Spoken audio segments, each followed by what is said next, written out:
Olá, pessoal. Eu sou a Maria José, presidente da Associação das Pessoas com Deficiência de Salgueiro e Sertão Central, e também faço parte do grupo PCD Visuais.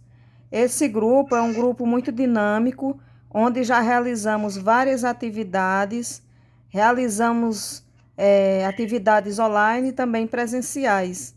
E já fomos em alguns encontros também fora da cidade e conhecemos algumas pessoas do grupo. Também fizemos, como o Joaquim falou aí, o primeiro encontro aqui do Sertão de pessoas com deficiência visual, onde tivemos a participação de várias cidades do estado de Pernambuco, estado da Bahia. Então foi um encontro assim que foi muito produtivo, um sonho realizado, né, para o nosso grupo. Então, quero agradecer aqui, né, a presença do nosso palestrante, Josué Barreto, né, e, e é isso, gente. Muito obrigada aí pela atenção de todos e de todas. Eu pedi para os outros se apresentar, mas não me apresentei. Meu nome é Joaquim, sou da cidade de Salgueiro, tenho 47 anos, sou radialista, sou um albino branco, cabelo branquinho, né? Estou de xadrez, minha autodescrição, e estou lá daqui de uma parede branca. E sou radialista também, seja bem-vindo, e vamos deixar agora o palestrante falar. Não sei se tem outras pessoas aí, mas depois fica à vontade para falar algo aí. Depois da palestra, a pessoa pode perguntar e apresentar sua cidade e seu estado.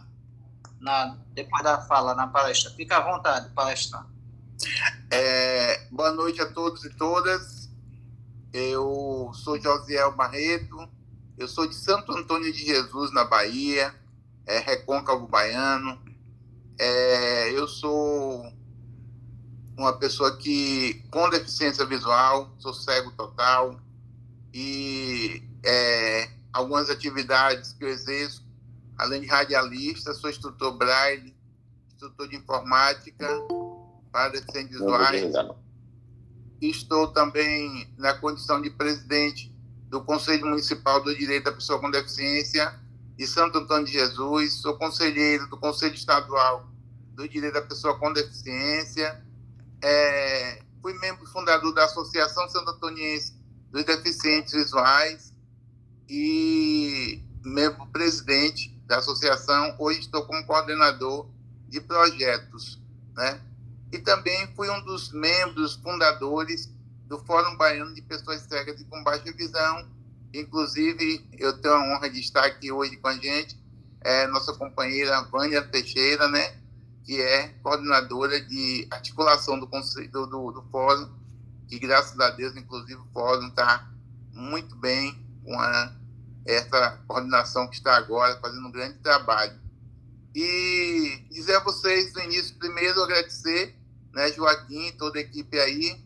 É uma honra estar aqui em pleno domingo, né, a gente buscando conhecer um pouquinho mais sobre de algo tão importante, né, que é a participação das pessoas com deficiência no controle social. Eu, além de, né, estar como presidente do conselho, eu também já fui presidente do Conselho de Assistência, fiz parte do Conselho de Saúde, do Concidades, quase todos os conselhos que nós temos, né, eu já fiz parte em algum momento, porque entendo que é muito importante. Falar de controle social, a gente fala da Constituição Federal do Brasil, né, a nossa Carta Magna, de 1988, na qual diz que existem dois tipos de possibilidade das pessoas participarem da nossa democracia. Uma é a democracia representativa, na qual a gente vota em alguém, dá uma carta branca para que as pessoas possam realizar ações por nós.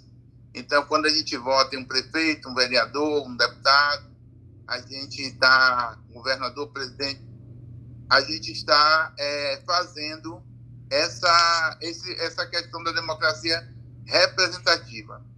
Mas quando a gente participa de conselhos, de associações, de fóruns, de coletivos, nós estamos fazendo a nossa democracia participativa. E isso é muito importante.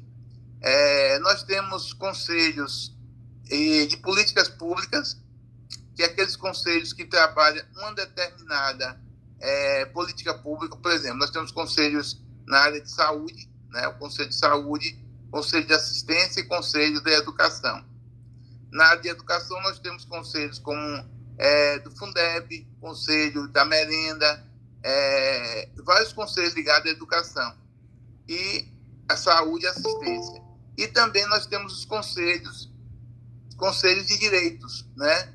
Como o Conselho da Pessoa com Deficiência, do Idoso, da Criança, Adolescente, da Mulher, entre outros. E esses conselhos, eles são um conselho geralmente paritário, ou seja, o que é paritário? É um conselho que tem a participação do poder público e da sociedade civil em uma mesma quantidade de representatividade. Então, o conselho, quando ele tem 10 membros, ele tem 5 do poder público, 5 da sociedade civil.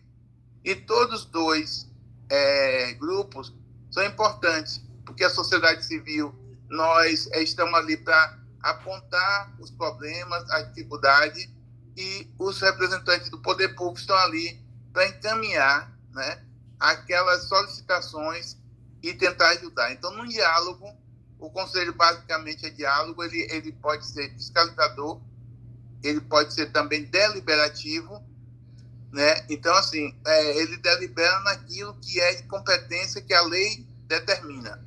Um conselho, para ser criado, ele precisa ser criado por uma lei que, geralmente, o Poder Executivo, através do prefeito, do governador, do presidente, ele manda para que os deputados, os vereadores aprovem e, a partir daí, o conselho ele passa a existir e ele é um órgão público, mas ele é independente, né? Porque ele tem a questão da pessoa com deficiência, por exemplo. Nós temos o Conselho de Pessoa com Deficiência, onde tem representatividade do poder público e do poder da sociedade civil. E é muito importante, gente, que as pessoas com deficiência, que nós possamos estar nos organizando, não só para participar do Conselho da Pessoa com Deficiência, mas para participar de todos os conselhos. E uma das entradas para as pessoas participarem dos conselhos é as associações. As associações são muito importantes, né? Quando você cria no município uma associação, você está fazendo um marco legal, você está trabalhando para que as pessoas com deficiência se agrupem em uma determinada situação, para que daí possa se preparar para estar reivindicando nossos direitos. Então, Josiel, como é que isso melhora a vida da pessoa com deficiência? Melhora quando a gente tem conhecimento dos nossos direitos, né, das leis, como é que funciona o conselho, como é que funciona a administração, né? Porque através do conselho, da associação, você começa a interagir com o poder público, saber como é que funciona a política pública, como é que a gente pode fazer um projeto para levar para a Câmara de Vereadores, como é que a gente cobra que a saúde, a educação esteja dentro do orçamento, né? Porque hoje o poder público não trabalha mais com aquela questão antigamente, porque o prefeito quer fazer isso, ele vai lá e bota no papel e vai e faz. Não, nós temos hoje várias situações em que o poder público só pode fazer algo que esteja ali escrito, né? No plano plurianual, dentro do orçamento, e isso a gente vai aprendendo dentro dos conselhos, como é que faz, como é que você dialoga com o poder público para poder fazer com que as coisas aconteçam. Eu vou citar, por exemplo, aqui na Bahia, quando a gente foi na luta pelo passe livre, né, intermunicipal, que a Bahia tem um passe livre intermunicipal para a pessoa com deficiência, alguns estados não têm, inclusive São Paulo, que é o maior estado do país, não tem, né? Inclusive há pouco tempo foi vetado, né, pelo governador o passe livre, mas nós aqui na Bahia nós conseguimos. Como foi que a gente conseguiu? Foi através da articulação do Conselho e do apoio da sociedade civil. A gente foi até o governador, né? Mostrou a necessidade de que fosse implantado passe livre, a gratuidade. Esse documento, esse passe livre, a gente levou para o governo do Estado, depois o governo levou para a Assembleia. Na Assembleia a gente negociou com os deputados, porque quando chegou lá, queriam cortar as pessoas com deficiência auditiva e as pessoas com deficiência intelectual.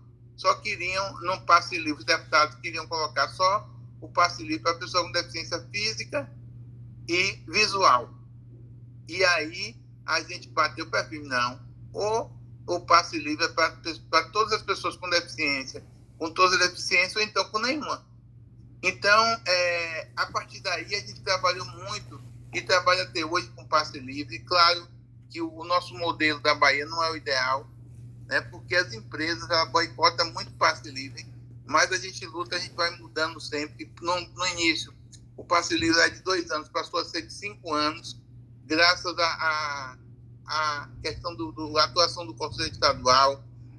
Hoje o passe livre ele é digital, não é mais através de papel, então acelerou o processo. Então, uma série de situações que a gente foi conquistando com passe livre. Antigamente você colocava 3 pessoas como seu acompanhante, hoje são 5, e você pode trocar a qualquer momento. Antigamente você demorava muito, não podia, era 1 ano ou 2 para poder trocar uma pessoa, se você colocasse uma pessoa lá no passe livre. Então, aí a gente foi trabalhando tudo isso e foi encontrando o melhor caminho, e tudo no diálogo. Agora, o Conselho, ele é sustentado, como assim dizer, pela secretaria que ele é vinculado. Então, por exemplo, o Conselho Estadual ele é vinculado à Secretaria de Justiça. Então, a Secretaria de Justiça tem que dar o apoio ao Conselho, as condições para o Conselho funcionar. Como o Conselho da Pessoa com Deficiência, geralmente, a maioria dos municípios, na Secretaria de Assistência Social ou Desenvolvimento Social, que tem que dar esse suporte ao Conselho. Então, agora, o mais importante que eu entendo é a gente, quanto pessoa com deficiência, nós estamos num caminho em que muitos direitos nossos retroagiram nos últimos tempos, né? Muitas coisas que poderiam ter avançado, em vez de avançar, ele retroagiu, principalmente a partir da pandemia, onde houve um desmonte das políticas públicas no Brasil,